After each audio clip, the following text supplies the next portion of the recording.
Bom, gente, então podemos começar com a minha pergunta habitual, né? Todo início. Se vocês têm alguma questão, alguma dúvida, algum esclarecimento que vocês queiram, a gente possa encaminhar, ou podemos. Que hoje nós prometemos que vamos falar sobre os matemas da sexuação, né? Ninguém. Aliás, eu não sei se vocês sabem, tem muita gente nova no grupo, né? Desde o ano passado. Antes da pandemia, 2000, até 2019, nós fazíamos uns seminários na Unifor, que chamavam Três Encontros Lacanianos. Não sei se vocês já ouviram falar. Nós fazíamos esses seminários, eram 3 seminários por semestre, daí o nome Três Encontros, né? É uma brincadeira do Três Encontros com Desencontro. E a gente gravou alguns desses 3 encontros, e nós temos um canal no YouTube que o pessoal da época, acho que era a Priscila, e mais, eu não me lembro quem era mais acho que não sei se a Priscila tá por aí.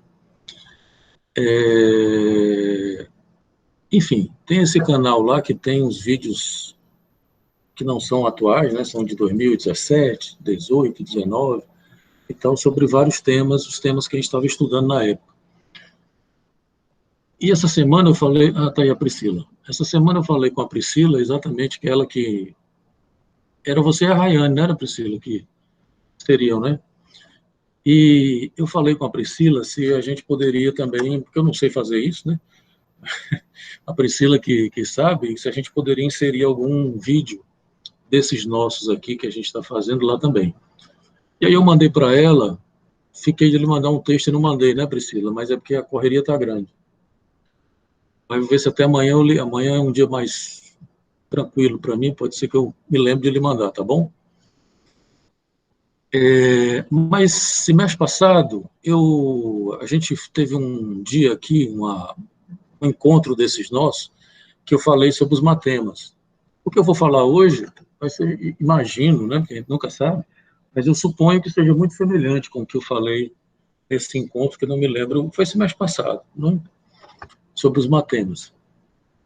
Então é provável que a gente ponha esse vídeo lá desse encontro do semestre passado. Eu não sei, imagino que alguns de vocês estavam lá, mas nem todos. Tá certo? Então vocês podem também acessar esse vídeo. Ainda não está não, acho que até amanhã a gente faz isso, né, Priscila? Tá bom? E como eu disse, eu acho que hoje eu vou falar uma coisa muito semelhante. Eu me lembro que na época eu achei que ficou bacana, ficou muito esclarecedor essa aula do semestre passado. Então eu vou tentar falar um pouco de novo, né? E certamente de uma maneira diferente, mas de uma forma semelhante com como eu falei nesse dia, tá? Mas, como eu digo sempre, fiquem à vontade. Sim, visitem o canal do Três Encontros, né? Boa tarde, boa tarde. Oi, o que é, Thiago? Tudo bem? Tudo bom, Então, Leonardo, pessoal? tudo bem, Thiago. Então, eu queria só, antes de falar dos matemas propriamente ditos, eu queria só falar um pouquinho de como é que o Lacan chega lá. Eu vou ser rápido, vou tentar, pelo menos. Vocês sabem que eu nunca consigo realmente ser muito rápido, porque eu começo a falar e me entusiasmo, mas vocês me cortam, tá? Mas eu acho importante para que a gente possa dizer um pouco como é que o Lacan chegou nos matemas. Obviamente que a gente não vai poder dizer tudo, mas os principais movimentos da obra de Lacan que determinaram ele chegar nessas tábuas da sexuação, nessas fórmulas quânticas da sexuação. Tá? Então, tem alguns movimentos que eu acredito, e eu entendo, que não sou só eu que entendo isso, de que isso tem muito a ver com o desenvolvimento da noção de gozo em Lacan. A primeira vez que o Lacan fala de uma forma sistemática sobre o gozo é no Seminário 7. O Seminário 7, ele, vamos dizer assim, abre a problemática do gozo mas ainda numa perspectiva muito geral, né? O gozo de uma forma mais generalista. E toda a discussão ética sobre o gozo, o desejo, que ele faz lá no Seminário 7. A partir daí, e muito especialmente até o Seminário 17, a noção de gozo e, consequentemente, a própria concepção de linguagem e de outro, o outro como grande outro, eles vão se deslocando na obra de Lacan. O gozo modifica bastante, de uma maneira bem significativa, a partir do Seminário 10, que é exatamente o momento no qual Lacan cria o objeto A. Né? Então, se o gozo era tomado no sentido mais generalista, como uma transgressão à lei, por exemplo, como ele é concebido lá no Seminário 7, a partir do Seminário 9 e 10, né, mas é o 10 especificamente, que é onde aparece o objeto A, o gozo passa a ser um microgozo, né? Passa a ser algo de uma condição objetal e corpóreo, porque lembrem-se que o objeto A é um pedaço do corpo. É um pedaço do corpo que cai e, portanto, um pedaço de gozo que cai.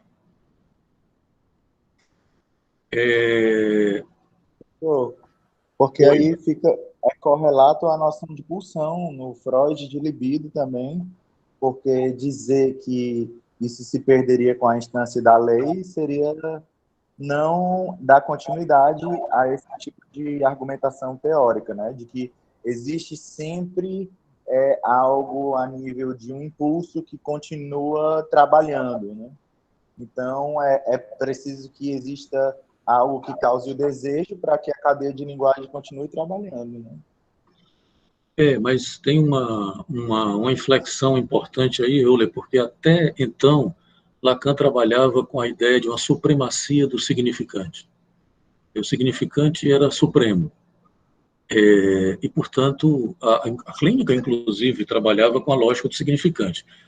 Isso nos interessa, inclusive, porque, por exemplo, o significante fálico, ele tinha uma supremacia. Como é que o Lacan vai deslocando a supremacia do significante fálico? A partir do objeto A. O objeto A, com o objeto A e a própria dimensão do real e do gozo, que vai se deslocando, o Lacan chega a essa conclusão de que nem tudo é do campo significante. Tem algo que escapa ao campo do significante e do simbólico que não se recupera, que é exatamente o tal do objeto A. E que é um objeto, veja bem, não é mais o objeto do desejo, nem propriamente o objeto da pulsão, mas é um objeto que permanece no campo do real. Porque veja que, até então, o real para Lacan, ele era perdido. Eu acho que é um pouco isso que o Euler está querendo dizer. O real era perdido. Eu, na aula passada, falei isso para vocês, de que o ser, no texto de 58 da significação do falo, ele é um ser perdido. Ele, uma vez perdido, é como se ele não tivesse consequências. Ele fica, a única consequência é que ele não existe. Mas a partir daqui, e do objeto A, o Lacan modifica um pouco isso. Ele vai situar o ser e o objeto A numa certa dimensão do real.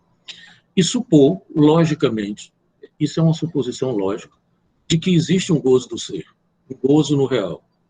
Entende? Isso é uma suposição lógica. Não é algo que necessariamente exista. Porque eu também disse isso para vocês, não sei se disse, mas me lembrem se eu disse ou não, de que para Lacan tem uma diferença entre existência e existência. Falei, né? Pois é, o gozo do ser, ele é uma existência. Ele existe no real. Ele não tem existência empírica, vamos dizer assim. Mas tem uma existência porque ele faz efeito. Então, o ser e o objeto A é como se assim, o real fosse o impossível, né, para Lacan até esse momento, e então a gente não tem muito o que fazer com ele. Ele não tem muitas muito o que dizer sobre o real. Não teria, né, até aí. A partir desse momento, Lacan começa a querer grafar o real, a tentar encontrar um dizer sobre o real. E aí tem uma distinção importante em Lacan também, que é essa distinção entre o dito e o dizer. O dizer é da dimensão real. Por isso que Lacan se apaixona pela... Ele já gostava, mas ele se apaixona pela matemática e pela lógica. Ele vai dizer que a matemática e a lógica são tentativas frustradas, vamos dizer assim, de encontrar uma escrita do real. Quer dizer, no real você não encontra significantes, porque o significante é uma partícula do simbólico. No real você encontra letras. A letra aqui, inclusive, no sentido da letra matemática, a grafia que os matemáticos fazem do real. Não entendam o real no sentido da realidade, de uma existência da realidade, porque não é. Porque vejam, por exemplo, todos os paradoxos da lógica, eles não são propriamente paradoxos da realidade empírica, são paradoxos das demonstrações matemáticas. Por exemplo, o paradoxo de Russell, que o Frege e o Russell só faltaram ficar doido com ele, que é aquela, hoje a gente sabe isso no estudo secundário, né?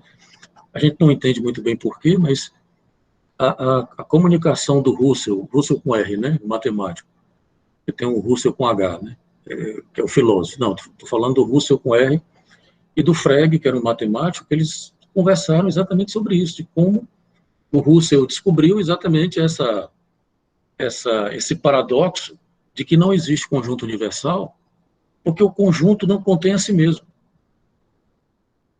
Quer dizer, isso não é uma coisa, não é um paradoxo que você veja no meio da rua. Não é um paradoxo empírico. É um paradoxo lógico. O que é lógico não é empírico. É a mesma lógica do sintoma. Não é? Se você tem um sintoma, esse sintoma ele é lógico, no sentido da lógica do inconsciente. Ele não é empírico. Ontem eu estava falando para os alunos, né? Quer dizer, o sintoma obsessivo do homem dos ratos, com medo de que o pai morresse de uma tortura chinesa, vocês se lembram disso? Ele é lógico, porque, obviamente, o pai já tinha morrido há 9 anos. Não é? Como é que ele tinha medo que o pai morresse? A ideia obsessiva, se o pai já tinha morrido há 9 anos. Quer dizer, essa lógica da realidade, do que Freud chamou de realidade psíquica,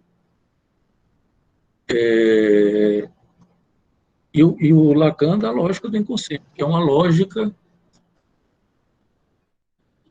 que é muito mais próxima da lógica da matemática do que da lógica no sentido da racionalidade. E veja bem, isso é um paradoxo, que uma tentativa de escrever o real, porque a discussão do Russell com o Frege, e veja que se eu estou falando, essas coisas nos interessam, porque interessa exatamente dizer se existe universal ou se não existe universal. E lembrem-se que o gozo fálico ele é pretensamente universal e o gozo feminino não. A constatação, antes dos matemas, já se constatava isso. Lacan já tinha constatado isso com o Frege e o Russell, de que não existe universo do discurso. É uma frase do Lacan. Né? Quer dizer, não existe universo do discurso. Dizendo de maneira geral, é que não existe um todo universal.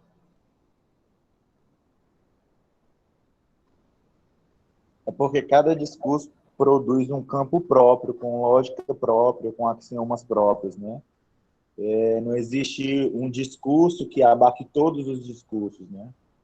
Pois é, não tem. Isso a matemática já demonstrava, porque um conjunto de laranjas não é uma laranja, o famoso exemplo do Russell, né? O conjunto universal, que tem essa coisa do conjunto universal. O conjunto universal, ele não contém a si próprio. Né? É aquela história do catálogo dos catálogos. Né? Você tem que fazer Imagine que você pudesse catalogar tudo num catálogo, você catalogaria tudo que existe no real, que é uma insanidade paranoica, mas supondo que seja possível. Quando você terminasse de catalogar tudo isso, faltava catalogar uma coisa, os próprios catálogos. Então você teria que fazer um catálogo para catalogar os catálogos. Quando você fizesse esse catálogo, para catalogar os catálogos, ficaria faltando catalogar esse catálogo, aí você tinha que fazer outro e tal. Que é exatamente a lógica diz. O conjunto não contém a si próprio. Por que vocês acham que na matemática existe uma coisa que é o conjunto vazio? Conjunto vazio, vocês lembram disso, da teoria dos conjuntos, que Lacan adora? Lacan trabalha muito na teoria dos conjuntos. Vocês lembram disso? O que a teoria dos conjuntos diz? Que quando você vai fazer o conjunto dos subconjuntos de um determinado conjunto, o primeiro subconjunto dos elementos daquele conjunto é o conjunto vazio. Lembram disso? Isso é matemática. Tiveram que fazer isso para... Não lembram, não? Isso é matemática do primeiro grau. Na minha época era primeiro grau, hoje em dia é médio, né? Ensino médio. Veja como é interessante, quer dizer, o conjunto vazio ele é tomado como um elemento. O vazio é um elemento do conjunto. Por quê? Ele marca exatamente essa impossibilidade de conter a si próprio. Entende? Então, todo referência, como assim, Tiago? Estou colocando como uma referência, né? Porque circula, por exemplo, significante vai circular em torno desse vazio, né? E os conjuntos também, né? Porque para que exista um conjunto é preciso esse subconjunto em si. Então, de uma certa forma, ele se torna uma certa referência que fica orbitando ali, né?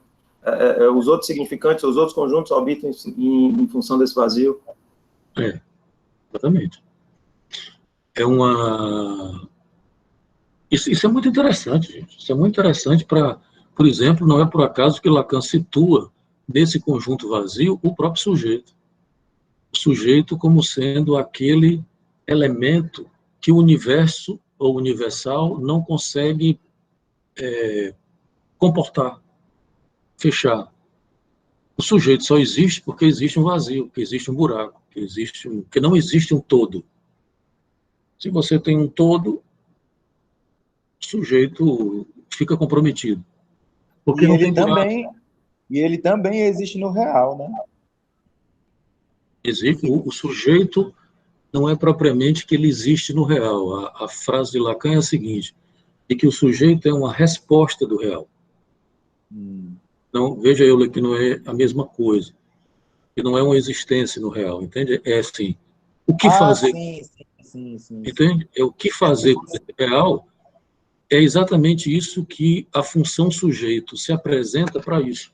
O que é que nós vamos fazer com o real?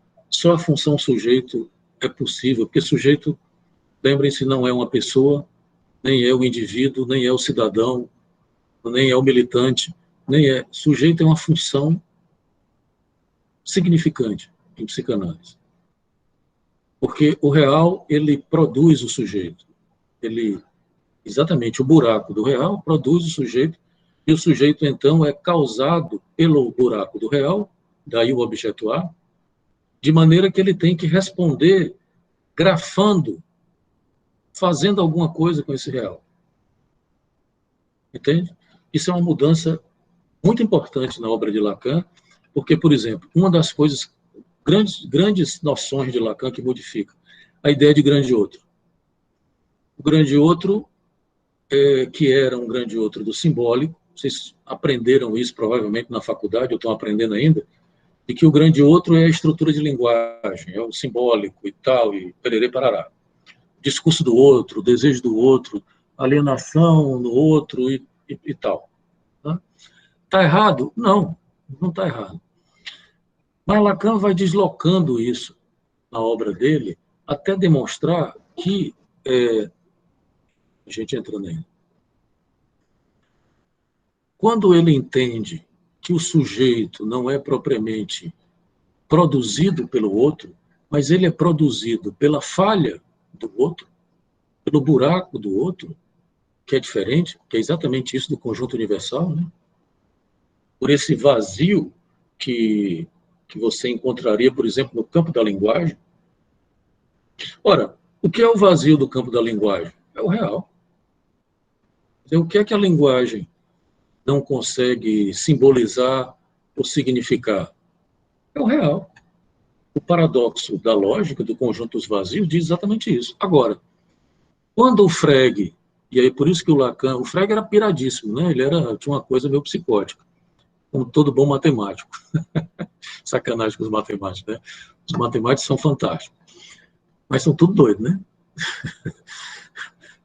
E o Frege, e é por isso que o Frege, e é porque eles têm uma coisa, um pezinho na psicose, que eles conseguem olhar para o real de uma maneira diferente, né? Tão genial, inclusive. O que é que o Frege faz? Ele pega esse vazio e dá um nome, né? Ele faz uma grafia do conjunto vazio. Ele faz, vocês lembram do conjunto vazio, né? Aquele ozinho partido, né? E dá a esse vazio uma unidade, porque veja, se você for contar, o conjunto vazio é o número 1, é o primeiro conjunto. Então ele tem uma... Quando você diz que é o primeiro conjunto, aí você já está no campo do simbólico. Talvez seja a diferença entre a letra e o significante. Quando você diz é o 1, aí estamos no campo significante. Mas antes disso, o Frege grafou o vazio com um símbolo. Não é? É isso que Lacan depois vai chamar de la língua. A letra é diferente do significante.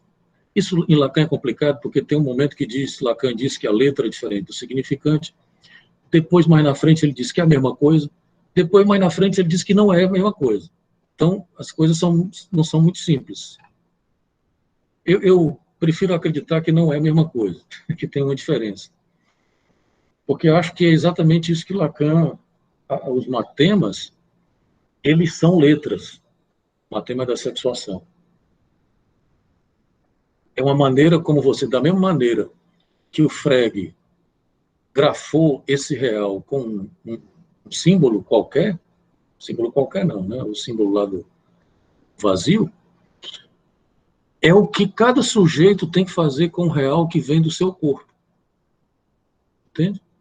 Como você precisa grafar o gozo do corpo, fazer algum tipo de grafia, de amarração do gozo do corpo e etc. Essa é o grande deslocamento da obra de Lacan.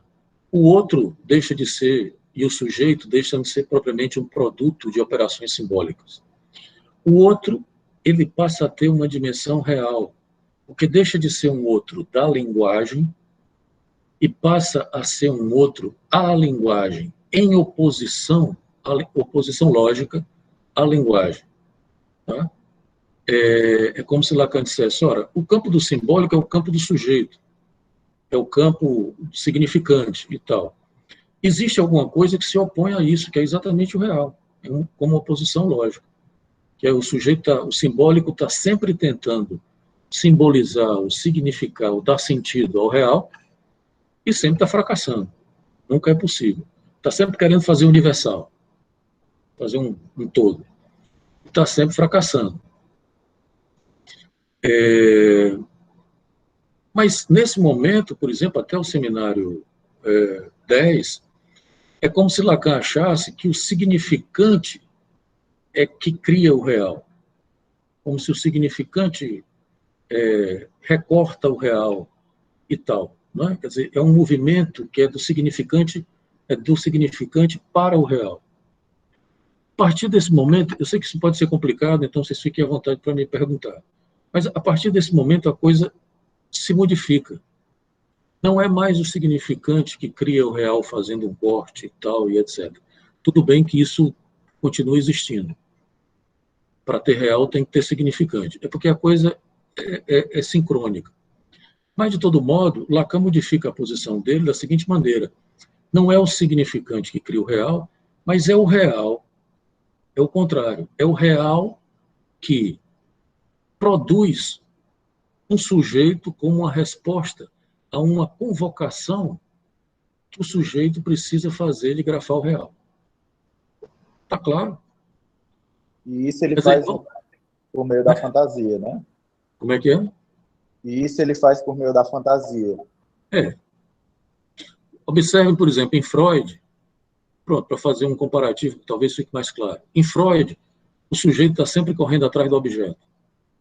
Né? Quer dizer, o sujeito está querendo pegar o objeto do desejo que sempre falta. Em Lacan não é assim. Em Lacan é o contrário. É o objeto A que está sempre correndo atrás do sujeito. Porque lembrem-se que o objeto A é causa do sujeito. Ele não é o objeto do desejo. É diferente. O objeto do desejo é o que vem na frente do sujeito.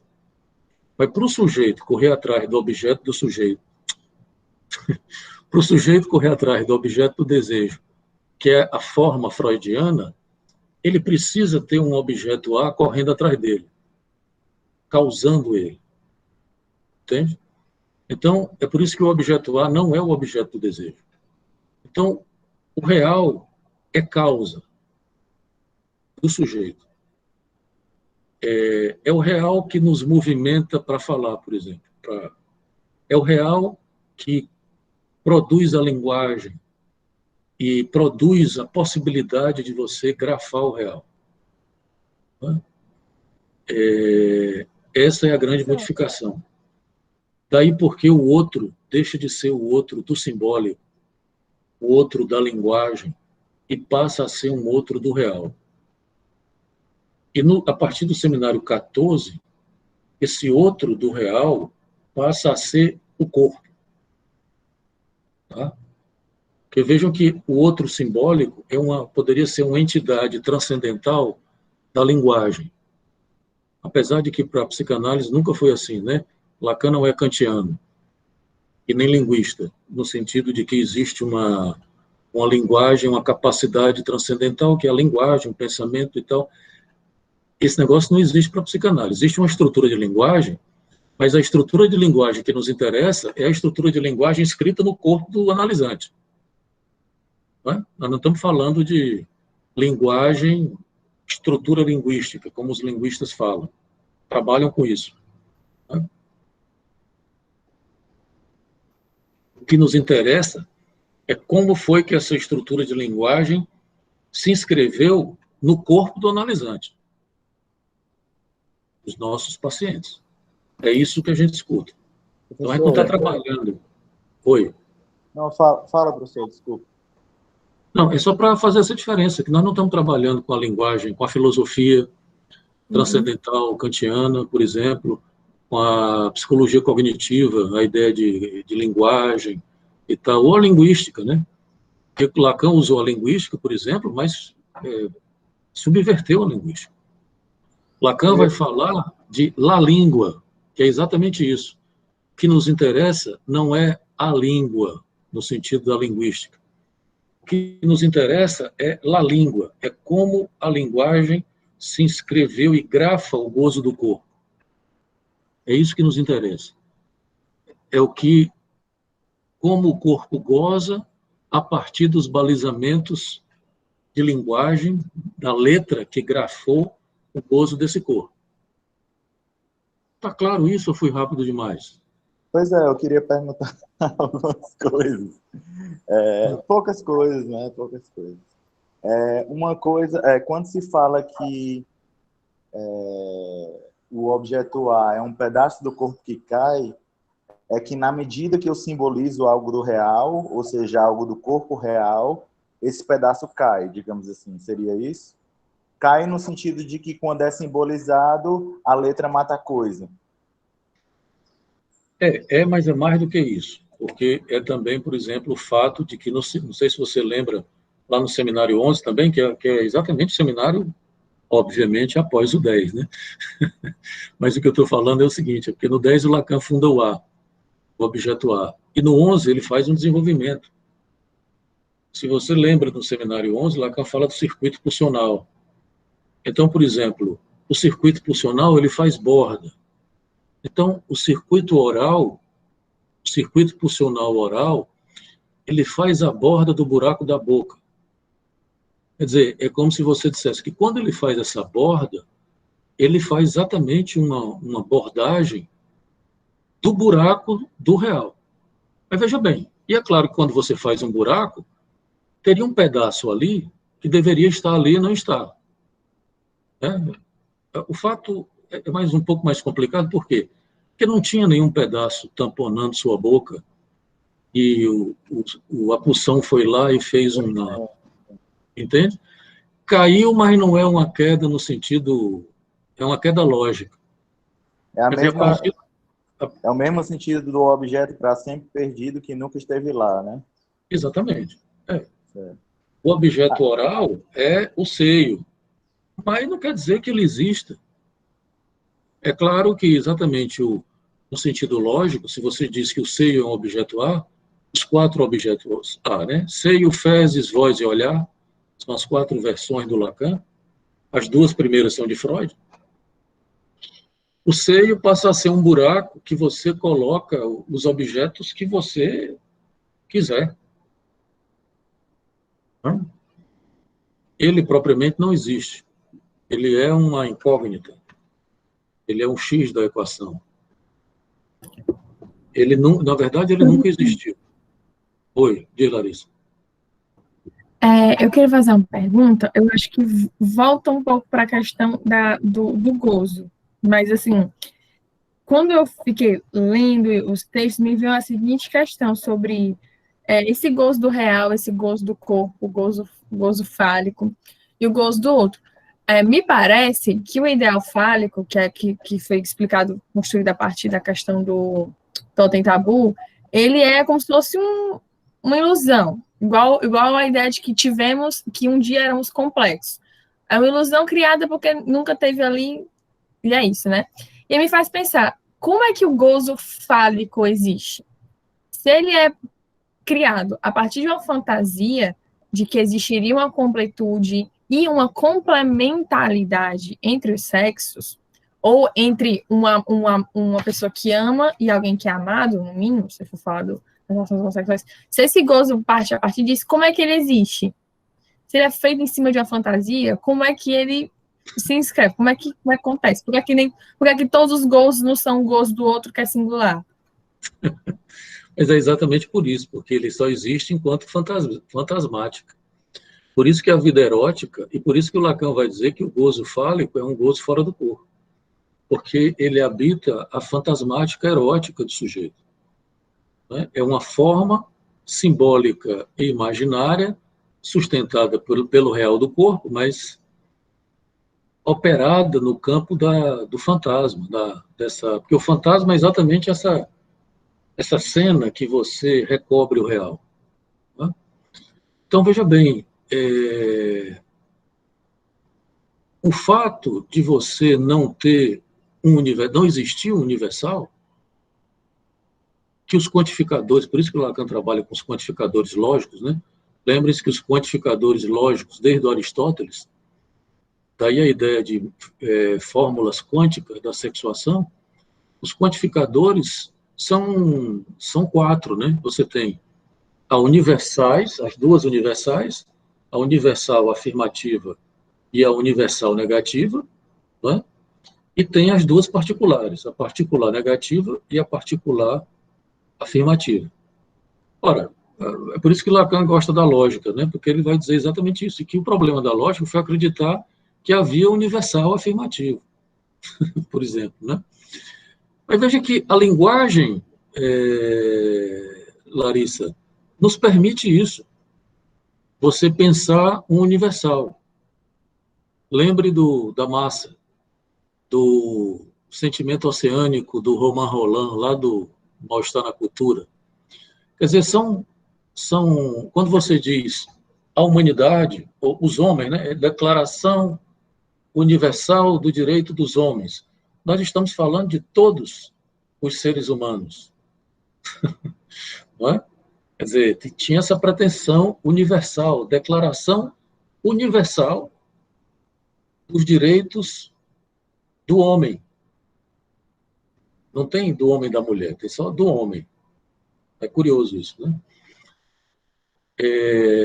A linguagem, ela nos possibilita, nos permite produzir essa fantasia, esse fantasma de universal. Agora, veja bem, não é propriamente Igreja Universal do Reino de Deus. Pois é, a Igreja Universal é o avesso da psicanálise, né? É o maior avesso, porque além de ser uma igreja, é universal. É tudo que a psicanálise não é ou não deve ser, né? Agora eu me perdi o que eu estava falando.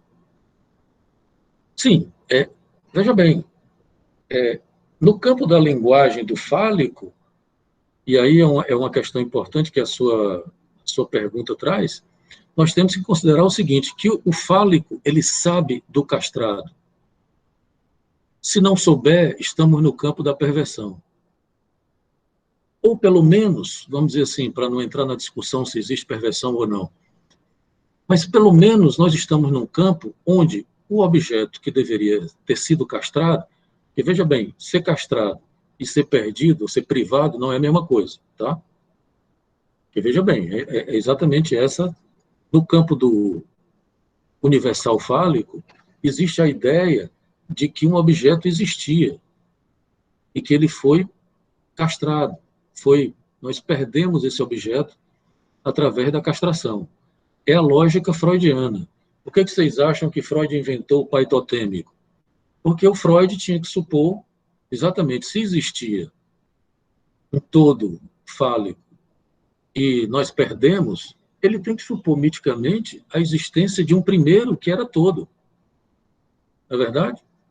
Mas lembre-se que no fálico só existe um todo, que é o ao menos, pelo menos um, né? O Moanzan, que é esse que fica de fora. Todos os outros são castrados. O que se passa num certo fetichismo perverso é outra coisa. Entende? É um desmentido da castração a partir da eleição de um fetiche. Como se dissesse, isso não foi perdido. Isso pode ser recuperado na forma de um fetiche. Entende? Então,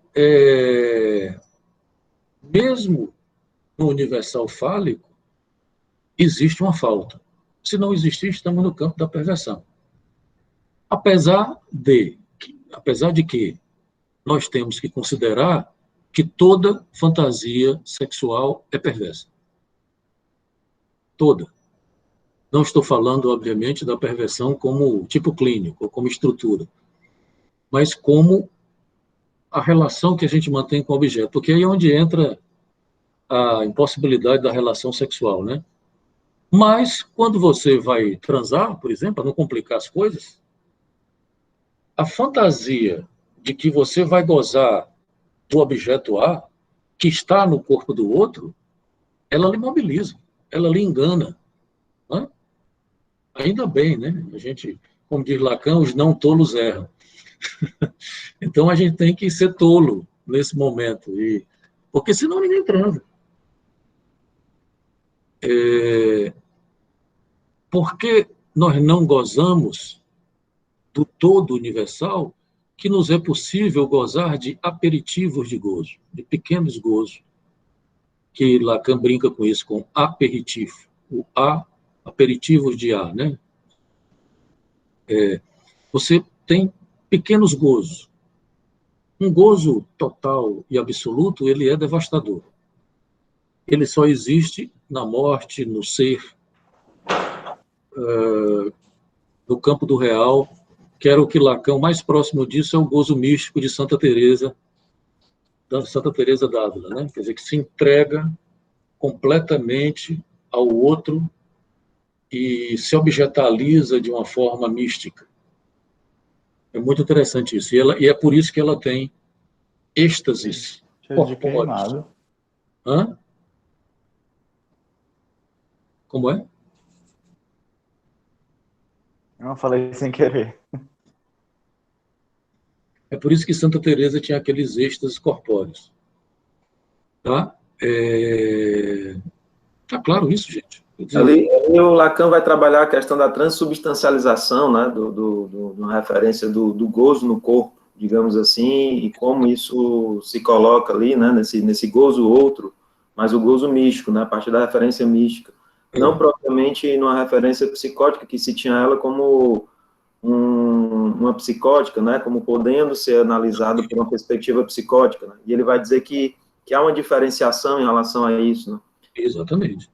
E agora, não, eu só queria colocar uma coisa para a Larissa, que eu acho que é importante, né, quando ela pergunta a respeito do gozo fálico, porque o gozo fálico também é presente na mulher, né? Quando a gente pensa o gozo fálico, o gozo do grande outro e o gozo do sentido, que são as três formas de gozo que Lacan vai articular depois, né? Lá na frente, no Noborromiano, são três formas de gozo do sujeito em si. Né? O gozo do grande outro seria a entrada do real, por exemplo, o efeito do real é o gozo em si, e é preciso ter um corpo para que a gente pudesse pensar a respeito dessa referência. Né? Então, gozo do grande outro, gozo fálico e gozo do sentido. São esses três. Tá? A Lia está pedindo para... Só acrescentando o mais de gozar, né? Sim. Que é exatamente o quarto. Sim. Além do... Porque lá no nó, você vai encontrar exatamente esses três no nó em trevo, né, que é o miolo do nó, os três gozos, e no meio, o mais de gozar, que é o gozo do objetuado. Que é talvez a função de causação do gozo, né? Talvez alguma coisa nesse sentido. Exatamente. Que a gente vai pensar a respeito disso. Então, às vezes, por isso que às vezes, Larissa, a gente fica meio que assim, né, pensando de uma forma meio didática, mas assim, é claro que quando a gente vai pensar no masculino, ele está muito mais nesse gozo fálico, né? Por isso que a gente traz essa referência ao masculino, e o feminino por uma outra perspectiva, nesse gozo do grande outro, digamos assim. Tá? Mas aí a gente tem que entender também como é que se coloca para cada posição psíquica nesse sentido. Tá? Mas o gozo fálico é necessário, né? O gozo fálico, para que a gente possa entrar dentro do mundo de linguagem. Né? Sem ele, a gente não entra no mundo de linguagem. Né? Porque não tem uma certa sustentação fálica, né? Para que a gente possa se falar a partir de um determinado lugar, ou acreditar que aquele engano da linguagem que a gente escutou do papai e da mamãe tem uma certa substância. Gente, então, todo mundo tem todos os gozos orbitando, assim. É. Você conhece o Noborromiano? Professor, eu fiz eu bordei um na minha casa, tá ali no quadro, porque demora. O dia que eu tentei, que eu disse assim, hoje eu vou aprender este negócio, eu peguei a minha linha, peguei 3 cadastros e fui amarrando e fui ali tentando entender. Não sei se deu certo, mas a tentativa existiu. Pois é, o Noborromiano, ele é o que você poderia, o modelo não é um modelo, porque o Lacan disse que não é um modelo, né? Mas é a forma estrutural com a qual Lacan termina, né? Termina a sua obra. Portanto, tem os vários tipos de gozo que estão lá, isso faz para cada um, assim. Né? Entende? É claro que aqui nós estamos no Seminário 20, que é um seminário anterior. Lacan já estava começando a trabalhar com o nó desde o 19, né? Ele encontra o nó no 19, que é o pior. E no 20, no fim do 20, ele faz alguns comentários sobre o nó, mas ele vai desenvolver mesmo no 21. No 21 e no 22. Né? No 21 é Lenon de Pé, se eu não me engano. Os não tolos erram, ou Lenon os nomes do pai. E o 22 é o RSI, que aí ele vai desenvolver o nó. Né? Mas veja bem, por exemplo, se você pegar, conhecem o grafo do desejo? Tá sem o desenho aqui, o Leonardo. Não está aparecendo, não? Tá não, tu aperta de novo. Pronto, agora está. Bom, pois é. Antes de entrar aqui no Matema, mais uma vez, é difícil entrar nesse Matema, né? Vocês conhecem o grafo do desejo? Não? Mas, bom. Então não vou voltar para o grafo, não. Só para dizer que se você comparar, o grafo é de um período que está lá na subversão do sujeito e o Lacan desenvolveu no seminário 5, 6. Ele apresenta na subversão do sujeito. É um grafo que ele é todo da ordem significante. Por mais que o real já está lá, naquele matema este abarrado, que é exatamente o significante que falta o outro, mas o grafo é um esquema que é da cadeia significante, como a cadeia significante grafa o real. Aqui os matemas, estão vendo, né? Está dando para ver aí? Deixa eu aumentar um pouquinho, né? Os matemas, eles são, como eu disse para vocês, eles são diferentes. Você tem que considerar que o outro agora já não é mais o outro do campo do simbólico, mas o corpo. O outro é um outro do real e é o corpo. É o corpo que goza. Vejam aquela inversão que eu fiz, né? É o corpo que goza e que convoca o sujeito a fazer uma grafia desse gozo, usando letras. A diferença de letra para significante, eu vou dar um exemplo para vocês, que talvez seja interessante, porque escapa da ideia de letra escrita, propriamente dita. Apesar de que não é exatamente isso, porque o que eu vou falar para vocês continua sendo da ordem significante. Mas vocês já viram uma partitura de música, não já? A partitura, ela é muito mais próxima de uma grafia dos sons, né? Porque aquele desenho, aquela bolinha, né? Aquela nota, né? Que você tem lá, quando você toca um instrumento, o instrumento goza. Não é? Sai um som, o instrumento goza, entre aspas, você goza também, né? Sai um som, quer dizer, como se tivesse ali embutido, mobilizado por aquela letra, que é um desenho, não é uma letra propriamente dita, como se fosse uma grafia de um som do corpo. Ela é muito mais parecida com a língua. Eu gosto muito desse significante partitura, porque ele fala tanto da letra como da ideia de divisão, né? De uma coisa partida. Inclusive, já tive um projeto de criar uma revista com esse nome. Partitura. É muito interessante. Então, a partitura grafa exatamente esses sons. Vejam que a fala também, né? Quando a gente fala, a gente canta. A gente acha que não. A gente brinca com os baianos, diz que o baiano que canta, o baiano diz que é a gente que canta. Mas tem um canto. Lacan tem um texto chamado, o primeiro escrito dele, que é o Discurso de Roma, que é função e campo da fala e da linguagem. Função e campo da fala e da linguagem. Função da fala, campo da linguagem. No seminário 23, ele escreve esse título de maneira diferente. Ele escreve assim, quando ele está falando de La Língua. Ele escreve ficção e canto da fala e da linguagem. Não é? Ficção e canto, e não mais função e canto. Oi, Lia, diga-lhe. Existe uma identificação entre a letra e a língua? Existe. A letra é exatamente o que grafa o gozo de la língua. É da ordem da letra. A música é muito la língua, né? Porque é isso, quer dizer, você escuta uma música, você goza, seu corpo goza, né?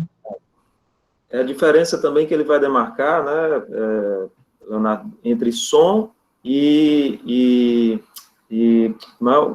som e fala, o som agora e voz, pronto, né? Onde ele vai demarcar essa diferença. A gente pode trazer também como uma das referências para a gente poder pensar a questão da letra e a questão, digamos, do significante, como isso pode se colocar. O Alain Didier, que era um psicanalista, acho que morreu ano passado, foi ano atrasado, que é um cara que eu gosto muito, assim, eu acho ele fantástico. Ele tem um livro que é um dos melhores livros de psicanálise que eu já li na vida, que é Os Três Tempos da Lei, que eu digo que é o terceiro momento teórico sobre o super-eu, é esse livro do Alain Didier. Você tem Freud, Lacan e Alain Didier no que diz respeito ao super-eu. Eu não encontro ninguém que tenha avançado na teorização do super-eu como o Alain Didier depois do Lacan. E ele tem o Alain Didier também, que é muito bom, ele é artista, né? Era, né? Teve aqui em Fortaleza, cheguei a conhecê-lo pessoalmente, o pessoal do Corpo Freudiano trouxe ele para cá em 2009, eu acho. muito engraçado ele é artista, né? Então tomou umas cachaças, era lá no Ideal, o encontro do pessoal do corpo freudiano, que eu participei, inclusive. Então o Alan J. Vai estava lá, e tomou umas cachaças na piscina e tomou banho de cueca, pulou na piscina. Figuraça. E ele tem um livro, Alan J. Vai, que se chama A Nota Azul. É um livro sobre a música, chama A Nota Azul. E ele diz uma coisa muito interessante, que ele diz isso: a nota azul é aquela nota que todo cantor ou todo músico tenta tocar e não consegue. Eles perseguem, né? Aquela nota exata, aquela nota que seria a própria nota real, que obviamente é muito semelhante à ideia de objeto A, que é o que você, como você gostaria de dizer tudo e não diz. Né? Porque tem sempre um buraco na frente. Tem um buraco na frente e um buraco atrás, né? O buraco vai lhe movimentando. Para você não cair no buraco, você tem que se movimentar, você tem que grafar. Tudo bem? Então, a língua, o gozo do corpo, tudo isso, eu estou só tentando marcar a diferença desse tempo, que tinha uma supremacia do simbólico em Lacan, desse outro tempo que nós estamos, no Seminário 20, onde o simbólico já não tem essa supremacia. O Lacan vai deslocando a obra, colocando o real no centro da estrutura. Então, o real é que ocupa uma centralidade. Tanto é que no nó, por exemplo, que o Tiago lembrou, o centro da estrutura tem um buraco, que é o que ele citou, o objeto A. Então, veja bem, os matemas são, não por acaso Lacan, ele retira os matemas da lógica, eles são tentativas, tal como fez o Frege, de escrever, de dar uma letra aos paradoxos do real, a essas impossibilidades de grafar o real. Eu vejo que isso é muito importante, a ideia de letra, né?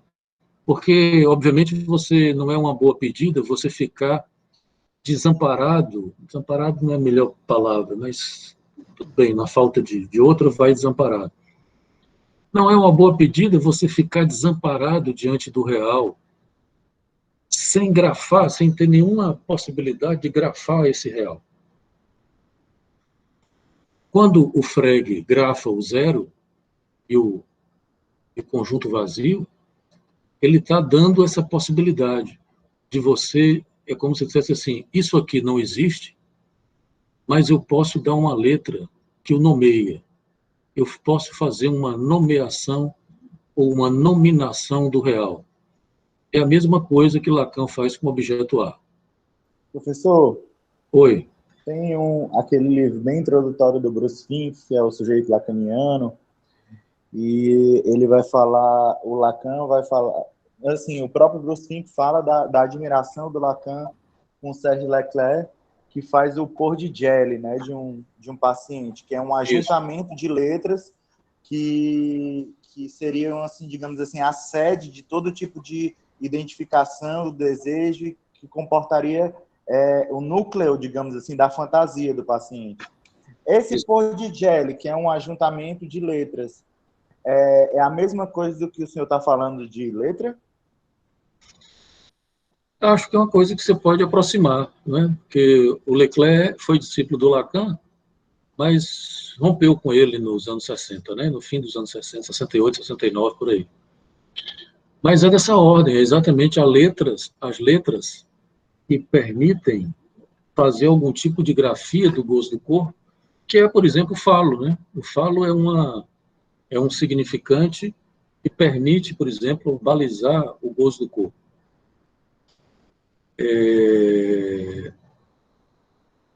Porque sem isso, você pode ficar louco, você pode ficar paranoico. Imagine, por exemplo, eu sempre dou esse exemplo, quem já acompanha aqui os nossos estudos já deve ter me ouvido falar disso. Pense no que os matemáticos fizeram com o conjunto dos números inteiros. Você faz o conjunto dos números inteiros, começando pelo zero, né? E aí você vai atrás do último número, que é o infinito. E aí você chega à conclusão que não existe infinito. A conclusão, ou seja, que o conjunto dos números inteiros ele é aberto. Ele não é fechado. Porque você não pode fechar porque você não consegue chegar ao último número. Né? Para complicar um pouquinho, se você pegar o número 1 e o número 2, você tem começo e fim. Mas entre o 1 e o 2 existe um espaço infinito dos números racionais. Né? Isso é uma coisa que dá para você pirar um pouquinho com isso. Né? O que é que os matemáticos fizeram? Eles, então, antes de entrar nisso, a conclusão é, o número infinito, o último número, o número último, vamos dizer assim, ele não existe, porque o conjunto é infinito.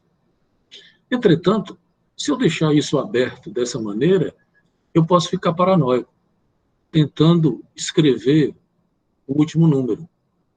Né? Já contei essa história também, né? Quando meu filho era mais novo, cheguei em casa, ele estava aprendendo os números, eu cheguei em casa, ele estava com uma folha, um monte de folha, um lápis, escrevendo 1, 2, 3, 4, 5 e tal. Ele, naquele momento que a criança sacou a lógica para escrever os números, e aí pode escrever todos os números. Né? Aí eu perguntei, o que você está fazendo? Aí ele disse, não, eu vou escrever todos os números. Eu disse, está certo. Quer dizer, na segunda página ele desistiu, ainda bem, né? Quer dizer, prova que ele não é paranoico. Mas é muito curioso, quer dizer, volta à pergunta que a Larissa disse. O conjunto é aberto, mas eu posso supor que posso escrever o último número. E veja bem, os matemáticos conseguiram escrever o último número. Não o número real, mas uma fórmula, que é n mais 1. Não, mas não vê, mas vale, na lógica vale. N mais 1 é a fórmula que é o último número. Isso é genial. É genial.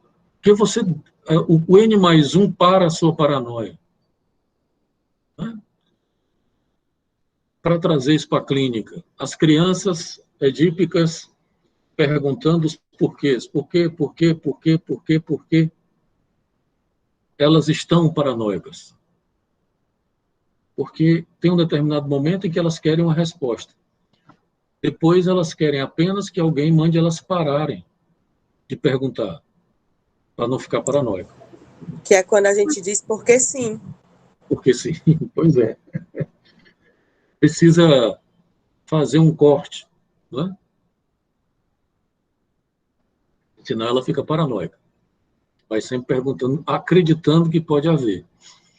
Até que ela saca isso, de que na verdade, o que ela pode fazer é N mais 1. É dar uma grafia para o que não existe. Então, veja bem, N mais 1 é uma inexistência. Não é verdade? É uma letra, é uma grafia de uma inexistência. Lacan fez a mesma coisa com o objeto A. O objeto A é o nome, é a letra que ele usou para grafar uma inexistência. É da mesma laia que o N mais 1. Por que a psicanálise não é uma ciência? Eu digo isso, que os comportamentais têm razão.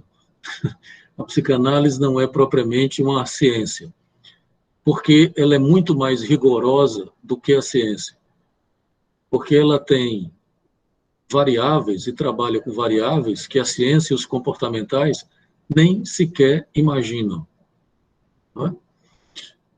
Na clínica, a ciência não serve, porque a ciência faz a foraclusão do sujeito. Então, a psicanálise não podia ser ciência, porque senão ela teria que foracluir o sujeito também. Mas, enfim, metodologicamente, por que a psicanálise não é uma ciência? Porque ela trabalha com um objeto que não existe. Não é? Seria difícil você, apesar de que os quânticos hoje estão fazendo isso, né? Mas não encaixa muito na lógica, na metodológica da ciência. Você trabalhar com a física quântica. Inclusive, tem uns textos do Zizek sobre isso bem interessantes, que eu recomendo a vocês. Mas, enfim. Sim, mas diz aí quais são os textos. Hã? Diz quais são os textos. Rapaz, ele tem um livro, e agora eu vou ter, o Irredutível Real. Mas agora eu estou em dúvida se ele é em espanhol. É o Irredutível Real, se não me engano. Vou ter que ver isso. E tem um capítulo. Mas tem outro livro também, que eu não me lembro agora qual é. Eu teria que ver, porque o Zizek tem um livro por semana, a gente não sabe muita coisa. Mas tem esse livro que eu acho que eu tenho ele em espanhol, eu não sei se tem ele em português, que tem um capítulo que ele fala sobre a psicanálise e a física quântica. Eu vou olhar direitinho e depois eu mando para vocês. Mas, enfim. Então, veja bem. Lacan usa, então, a lógica, a tentativa lógica de... Estão vendo aí os matemas, né? Que você teria, por exemplo, de um lado, um campo, que é esse campo do lado esquerdo, né? Que é o campo fálico, que se pretenderia universal, e um outro campo que não faz universal. Isso é importante porque já vi muitas críticas, inclusive do pessoal do estudo de gênero. Uma delas é a Monique Davy-Menard, que tem um livro muito interessante que eu recomendo, que se chama As Construções do Universal. É uma filósofa feminista muito interessante, psicanalista também, e ela critica o Lacan por isso. Mas é uma crítica que não me parece propriamente pertinente. Tem muita coisa interessante no que ela diz. Mas é porque ela acha que são dois universais, o masculino e o feminino. E para Lacan não é assim. Né? Para Lacan, o único... Eu disse para vocês que o Lacan parte dos quantificadores e dos silogismos lógicos, né?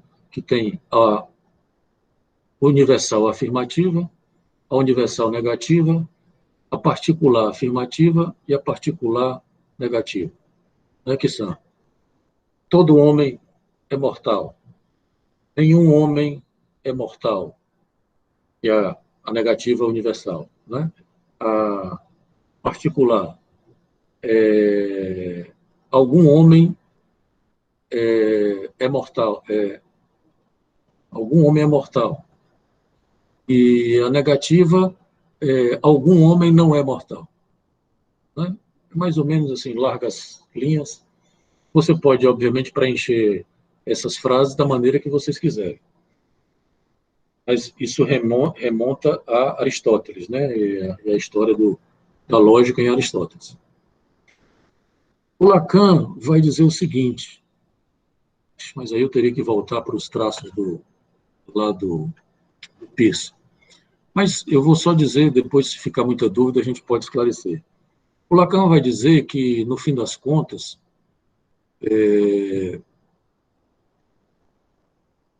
a particular afirmativa, ou melhor, a universal afirmativa e a universal negativa, elas não têm muita diferença. Elas são da mesma ordem. Porque não existe, por exemplo, nenhum homem imortal. Né? Então, elas são da mesma laia. Quando você diz assim, na lógica do Peirce, que é um outro lógico que o Lacan trabalha, ele diz assim, ele usa tracinhos, né? Ao invés de todo homem mortal. Então ele diz, na universal afirmativa, ele diz assim, deixa eu ver se eu encontro, eu acho que eu encontro aqui a imagem do Peirce. Só um minutinho, gente, eu acho que isso é importante.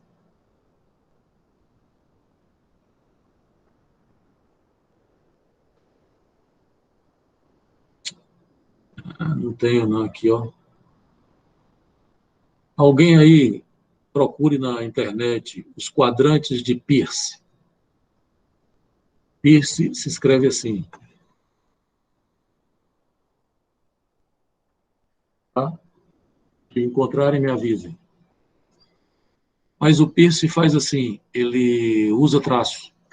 Então, no quadrante, ele faz uma bola, corta em 4. No quadrante esquerdo de cima, ele coloca só traços verticais. Então, ele diz, todos os traços são verticais, na universal afirmativa. Estão acompanhando? Todos os traços são verticais. Na universal negativa, o Peirce não coloca nenhum traço. Tá? Tá no grupo? Como assim, não? Quando ele coloca nenhum traço no quadrante da universal negativa, então ele está dizendo nenhum traço é vertical, porque não existe traço. Não é verdade? Ele vai apresentar isso no ato analítico, né, Leonardo? Rapaz, ele faz em vários cantos, Tiago, no ato também. E acho que no Fantasma, no 14, ele também faz. Ele faz um monte de vários locais. Eu tinha isso aqui, cara, porque eu não sei, não estou encontrando. Mas não está aqui nas minhas imagens, normalmente eu tenho aqui nas imagens. Aqui, os quadrantes de Peirce. Alguém encontrou ou não? Ah, está aqui. Ih, mas não está abrindo. Ih, lascou, não está abrindo não. Eu tenho, tem, mas não tem, tem, mas está faltando. Se eu pego no seminário do ato analítico, eu vou dar uma olhada para ver se tem, porque lá eu me lembro que tem um esquema. Eu vou ver se botar no Google e botar no Google Imagens, aparece. Bota os quadrantes de Peirce. Eu coloquei no grupo, eu acho que está certo. Se o senhor conseguir transmitir a tela do WhatsApp Web no seu computador, o senhor tá lá. Tu botou no intruso? Foi, eu coloquei, tá lá, o todo universal, afirmativo universal, traço vertical. Tá carregando aqui, que minha internet é lenta também. Eu vou salvar aqui.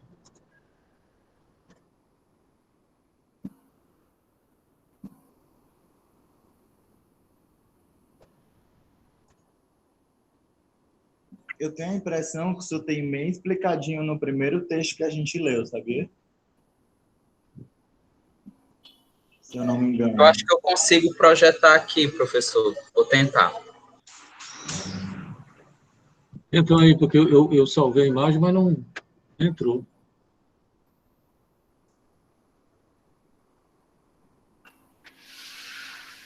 Deixa eu interromper o compartilhamento aqui. Deixa eu ver se por acaso eu consigo.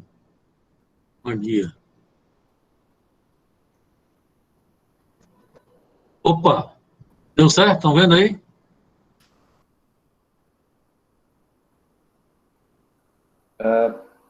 Sim. Entrou? Eu sei. Vou aproximar. Tá pequeno só. Ixi, também esse é o problema. Não sei se... Opa, pronto. Melhorou? O Ctrl mais também dá zoom. Como é? A combinação do botão Ctrl com o botão do símbolo mais dá zoom.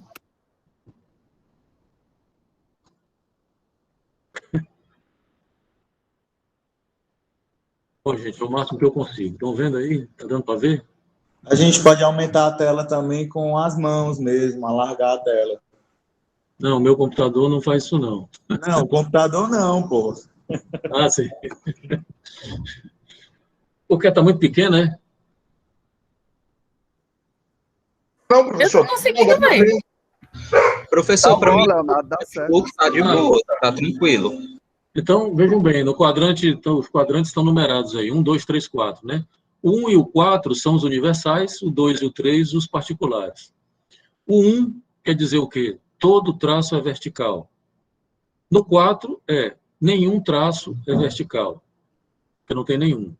No 2, você tem alguns traços são verticais. E no 3, alguns não são verticais, não tem vertical. Né? Então, veja bem, isso é só para vocês entenderem como Lacan trata a ideia do universal como não sendo possível. Por isso que as críticas são improcedentes. No universal afirmativo, todos os traços são verticais, o Lacan vai dizer o seguinte, que a universal afirmativa, ela também é verdadeira na universal negativa. Porque num quadrante que não tem traços, você dizer que todos os traços são verticais, ela também pode ser verdadeira. Estão entendendo? Quer dizer, a universal afirmativa e a universal negativa, elas se correspondem. Você pode... Elas não fazem propriamente uma oposição. Entende? Estão entendendo isso? Quer dizer, não há uma... Porque na lógica comum, e no PIS, inclusive, e isso implicava exatamente uma oposição. A universal a negativa, ou é universal negativa, ou é universal afirmativa. A coexistência da universal afirmativa com a negativa é impossível. Entende? E para Lacan, não. Para Lacan, a universal afirmativa e a universal negativa podem coexistir. E veja que isso volta àquela pergunta que a Larissa estava fazendo sobre o universal.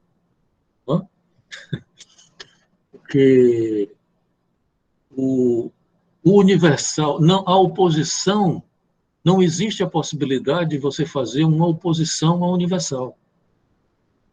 É por isso que Lacan vai chamar o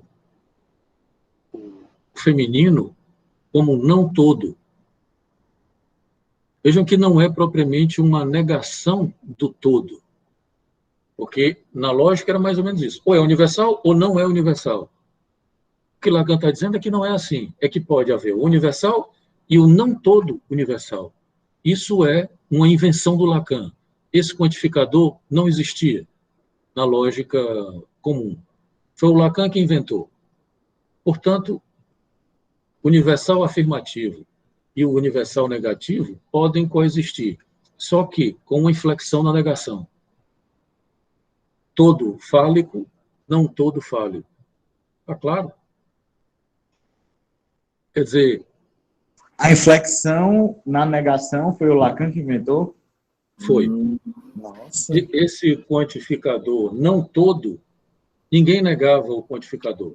A negação nunca se apresentava no quantificador. Todo ou nenhum e tal. Não existe não nenhum ou não todo. Né? Todo homem, todo traço é vertical ou nenhum traço é vertical. A negação era sempre sobre o predicado e nunca sobre o quantificador. Entende?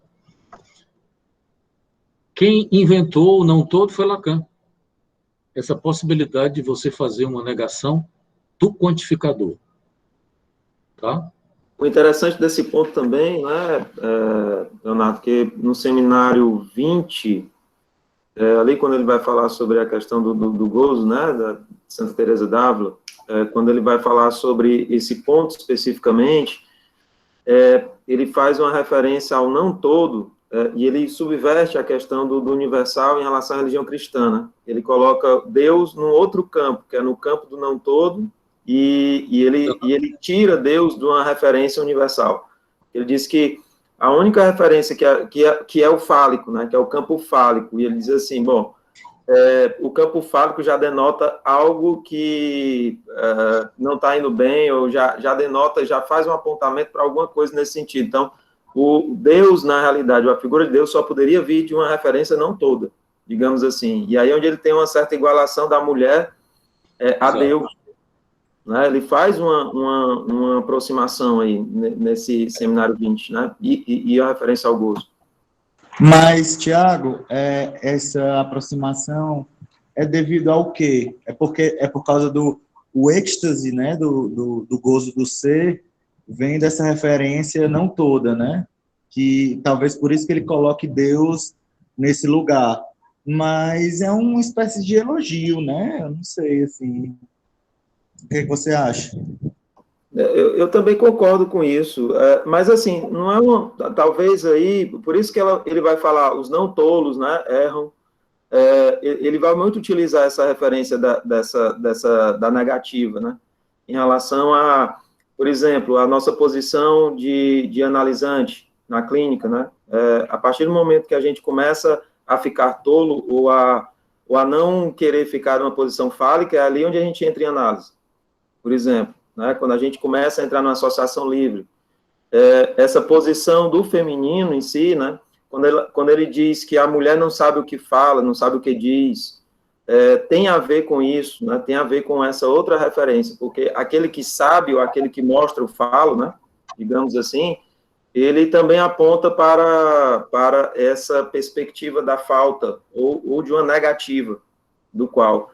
Então, não todo, eu acho que tem uma referência, assim, nesse sentido, nesse propósito, né? Tanto que a gente vai falar que, assim, a mulher goza com o corpo todo, né? O homem, uma parte do corpo. Então, eu acho que é por aí que a gente pode pensar essa referência do feminino e a aproximação com Deus, ou com esse universal, realmente, da forma como Lacan começa a trabalhar. E é interessante porque o que não está marcado pela totalidade, né, a gente tende a repudiar, e as próprias, muitas das questões feministas, né, digamos assim, fazem uma referência de, mas demarca o masculino como o único sexo, né, porque é fálico. Mas é justamente isso, pô. O feminino faz suplência, justamente porque o fálico é insuficiente. Só que a ideia de real, de algo que não é demarcado, angustia, né? É uma coisa que a gente não sabe muito bem lidar, porque não se encontra o real na realidade por aí, como o Leonardo disse. Então, isso deve causar um certo estranhamento lógico, digamos assim, também, né? No que diz respeito à questão aí de Deus, por exemplo, é muito interessante situar, de repente, Deus nesse não todo, porque, por exemplo, me parece que numa perspectiva cristã, vamos dizer, da figura de Cristo, e a figura de Cristo é uma figura do Deus encarnado, né? Então, é Deus se expressando entre os homens. Então, você vê uma perspectiva descompromissada com a ideia falocêntrica e da virilidade, né? Por exemplo, a não aceitação de Cristo, ela passa também por este homem que desconheciam, né? É um homem muito dado às questões mais femininas, vamos dizer assim, a passividade, do não enfrentamento, da não guerra, né, da não violência. Então, e essa questão de valorização do feminino, né? Ele traz uma questão de valorização do feminino. Falar por parábolas. Falar por parábolas, né? Ele nunca tinha também interessante assim o discurso de Cristo, né? Em alguns momentos você vê frases fechadas, mas normalmente ele não fecha, ele lança perguntas, deixa em aberto, né? Então é muito interessante isso, assim, perceber que o movimento do Deus encarnado em Cristo é um movimento realmente que vai contra esse movimento viril, esse movimento falocêntrico, né? Ele opera numa outra lógica mesmo, numa outra, não é à toa que ele sai daquilo que a lei, daquilo que Moisés disse, para aquilo que eu agora estou trazendo de novo, né? Então é uma inversão, uma lógica muito invertida, e talvez uma dificuldade muito grande de aceitar esse Deus pacífico, né? Esse Deus, por exemplo, que inclusive tem que passar pela morte, né? Não, talvez essa seja uma das maiores dificuldades dessa coisa de estar mais perto da fraqueza, vamos dizer assim, do que propriamente da força. Eu acho que isso também tem a ver com o fato de que... Vocês estão vendo esse Matema, não estão? Veja bem, se nós formos situar Deus, ele teria que ser aqui essa exceção. lendo, não sei se todo mundo sabe ler os matemas, eu vou ler aqui para vocês. Existe um X, você tem os quantificadores, né? O quantificador existe e o todo, né? Para todo. O E virado é o existe e o Azinho de cabeça para baixo é o para todo. Então, existe um X, esse φ de X aqui é a função fálica, né? Quer dizer, a função fálica que implica um certo universal no sentido de que, para todos, todos têm que estar submetidos à função fálica, que é exatamente, vocês estão vendo minha setinha, não estão? Falem aí, porque eu estou fora da sala. Tô. Sim, estamos. Então, veja bem, para todo x, φ de x, significa que para todo x, todos estão submetidos à lógica fálica. Quem não estiver submetido à lógica fálica vai ter problemas porque vai estar no campo das psicoses. Foi aquilo que a gente falou na vez passada. Tá? Agora, como é que se está submetido à lógica fálica é que diferencia de um lado para o outro. Vou já chegar lá. Tá? Então, se todos estão submetidos à lógica fálica, existe um X que não está submetido à lógica fálica. A barra em cima é uma negação. Tá?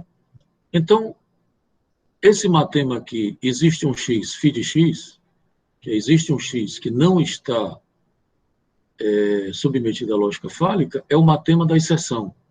E aí é onde entra toda a história, a exceção do pai totêmico, freudiano, que é aquele número 1, que está fora da lei, que abre a série, né? A série dos pais, por exemplo. Né? Você tem um pai, mas o seu pai não é o pai número 1. Se um pai teve um pai, teve um pai, teve um pai, você pode supor miticamente a existência do primeiro pai. É a lógica da religião, é a lógica freudiana, que o Lacan criticou, dizendo que era religiosa, né? Mas é uma possibilidade lógica, né? Não é propriamente uma possibilidade religiosa.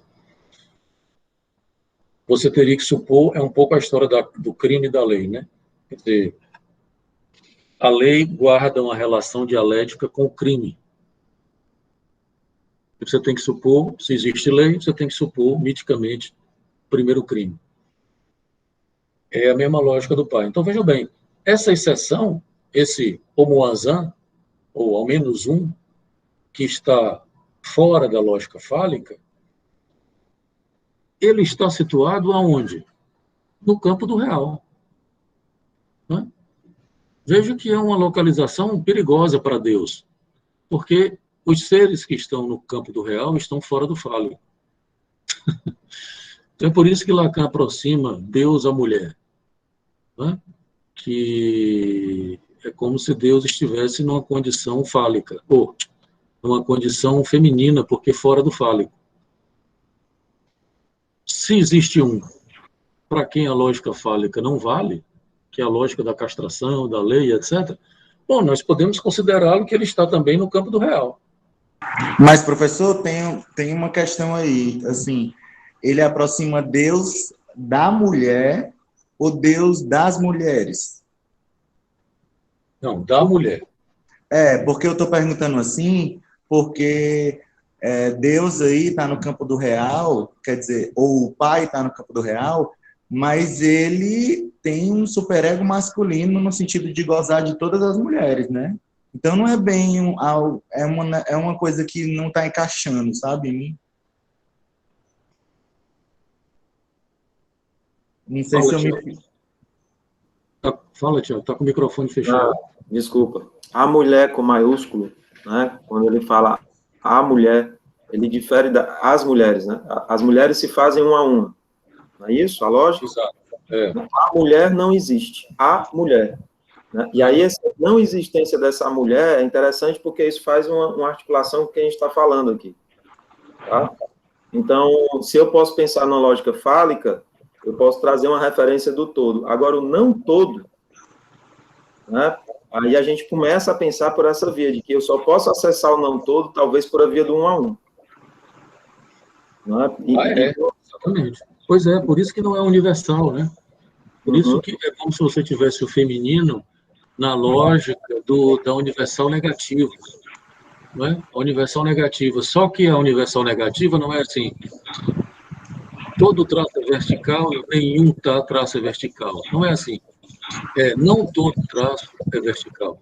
Entende? Que não é um todo e um não todo. Né? Não é bem isso. Uma negação do todo. É uma negação parcial do todo. Né? Não é uma oposição, não é um universal negativo no sentido da lógica. Entende? É uma negação que não é universal. É não todo. Que é exatamente esse outro matema aqui, né? Para voltar. O matema do lado feminino. É exatamente. Se aqui, para todo x, φ de x, para aqui você vai ter não todo x, φ de x. Para ter o não todo, você não pode ter a exceção. Não existe um x para quem a lógica fálica não conte. Não existe, lembrem-se que a barrinha é uma negação, não existe x, não φ de x. Entende? É por isso que o conjunto das mulheres não é universal, porque para ser universal, ele tem que ter uma exceção. Né? E como não tem exceção no campo feminino, ele não faz universal. Então, não é uma oposição de universais. Isso é uma crítica que os estudos de gênero e algumas feministas fazem, que precisa ser corrigido. Não é dessa ordem. Então, o feminino não é do campo do universal. E, mais ainda, não fazer universal não é uma coisa propriamente ruim. Pelo contrário. Pelo menos para a psicanálise, não.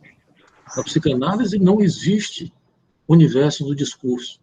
Só existe sujeito se ele não estiver no campo do todo universal. Entende? Essa é a função do objeto A, causa do desejo, que não é universal, que impossibilita o universal, o todo, que é sempre um buraco. Em resumo, se não tiver buraco, não tem sujeito. Então, o sujeito não é causado pelo universal simbólico como era antes, em Freud, em Lacan e tal, entende? E apesar de que em psicanálise o universal sempre foi com falta, né? Mas essa é a diferença, para terminar, essa é a diferença de falta para buraco. A falta é alguma coisa, como é em Freud, que você supõe que havia e que foi castrado, que faltou. Buraco é outra coisa. Buraco nunca existiu. Você pode até criar uma fantasia sexual, voltando à pergunta da Larissa, de que eu tinha, era feliz e não sabia, eu tinha e perdi. Só que isso é o fantasma, não é assim. O objeto nunca existiu. Você nunca teve o objeto. Isso é apenas na lógica do fantasma. Tá certo? Mas, gente, a gente precisa terminar hoje, porque eu tenho uma reunião 3 horas, já são 3h05. Tá certo? Pode se colocar também aí, né, Leonardo, a demarcação